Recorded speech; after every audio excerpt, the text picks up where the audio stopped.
Sir మీ పేరండి? పిచ్చిరెడ్డి. పిచ్చిరెడ్డి గారు. ఎలా ఉందండి వ్యవసాయం అయినా చేసేది?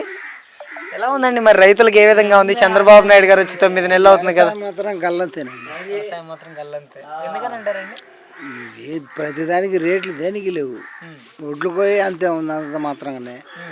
పచ్చి ఒడ్లు అప్పుడు మామూలు కోసామనుకో 1300 1400 లోపే పోయినాయి, అయిపోయినాయి. మళ్ళీ ఏది కందులు ఉండ పొగాకుండా కొద్దిగా పొగాకు ఆడాడేసారు, ఇద్దరు ఒకరు వేసారు ఆడ. ఇంకా ఈ కందులు బందులు ఉన్నా కానీ వాటికైనా రేట్లు ఏం లేదు. నిరుడు 11,000 మేము ఈ సంవత్సరం 6,000 కూడా అడగట్లా. అసలు అడగట్లా 6,000 కూడా. అంటే చంద్రబాబు నాయుడు గారు వచ్చిన తర్వాతనే ఇదంతా జరుగుతుందంటారా మరి? మార్కెట్ మాత్రం మొత్తం డౌన్ అండి కంప్లీట్గా. అంటే 7 కాలం అనేది వచ్చింది, పంటలు ఎక్కువగా పండాయి, అందుకని ధరలు లేవంటున్నారు కదా మరి. పంటలు పండటం కాదు, పోడు కాదు, ఏడ బండి వచ్చినాయి. ఒక వడ్లే పండిని ఇక్కడ వేసిందే వరి, ఇంకేం లేదు. అంటే మీరు జగన్మోహన్ రెడ్డి టైంలో కాలువలు రాలేదు, అందుకని పంట సరిగ్గా పండలేదు అనేసి చెప్తున్నారు రాజకీయ నాయకులంతా. ఆయన ఉన్నప్పుడే రేట్లు బాగా వచ్చినాయి, ప్రతిదానికి రేటు వచ్చింది. వడ్లు 2200 2300 అమ్ముకున్నారు పచ్చి వడ్లే అప్పుడు. తర్వాత కూడా మళ్ళీ 2200 2300 అమ్ముకున్నారు.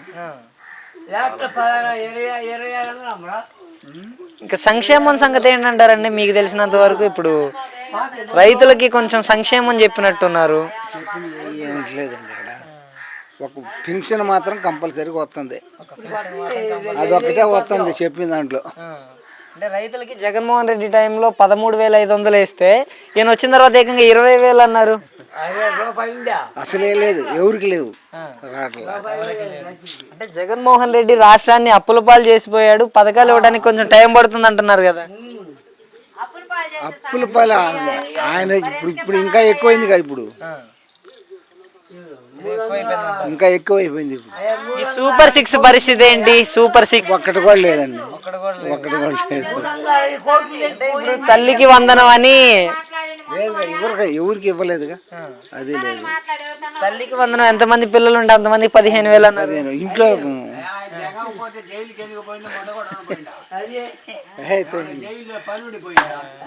కాదండి మరి 18 సంవత్సరాలు నిండితే చాలు, 18 సంవత్సరాలు నిండితే చాలు ప్రతి మహిళకు 1500 అన్నారు. చెప్పారండి అప్పుడు, ఏదో చెప్పారు అంతే, ఇచ్చింది మాత్రమే లేదు.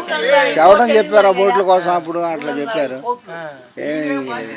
అంటే ఇప్పుడు గతంలో ఉన్న వైఎస్ జగన్మోహన్ రెడ్డి గారి పరిపాలనా తీరుకి ఇప్పుడున్న నారా చంద్రబాబు నాయుడు గారి పరిపాలనా తీరుకి వ్యత్యాసం ఏంటంటారు? చాలా తేడా ఉందండి. పరిపాలన అప్పుడే బాగుంది, ఈయన వచ్చిన తర్వాత అయితే మంచిగా లేదు.